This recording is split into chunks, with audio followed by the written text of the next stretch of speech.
Hello everyone, in today's video I will show you how to add your Emirates ID to BOTIM app. So let's get started. First, open the BOTIM app on your phone. Next, tap on the Money tab at the bottom of the screen. If you haven't completed your identity verification yet, you may see a banner asking you to complete your verification. Simply tap on it. If you don't see that banner, tap on your profile icon in the top right corner. Then select Account and look for UAE Pass option. Tap on it to begin the verification process. Now you will have two ways to add your Emirates ID. The first option is to verify using UAE Pass.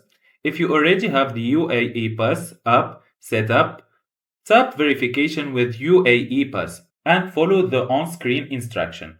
Your identity details will be imported automatically. If you don't use UAE Pass, select Scan or upload Emirates ID instead. You can either upload photos of your Emirates ID from your gallery or use your phone's camera to scan it directly. After uploading or scanning your ID, follow the instruction on the screen.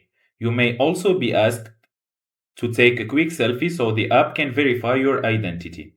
Finally, review your information, make sure everything is correct, and tap Confirm. Once the verification is completed, your Emirates ID will successfully link it to your BOTIM account. And that's it. If you find this video helpful, don't forget to like and subscribe in the channel. Thank you for watching.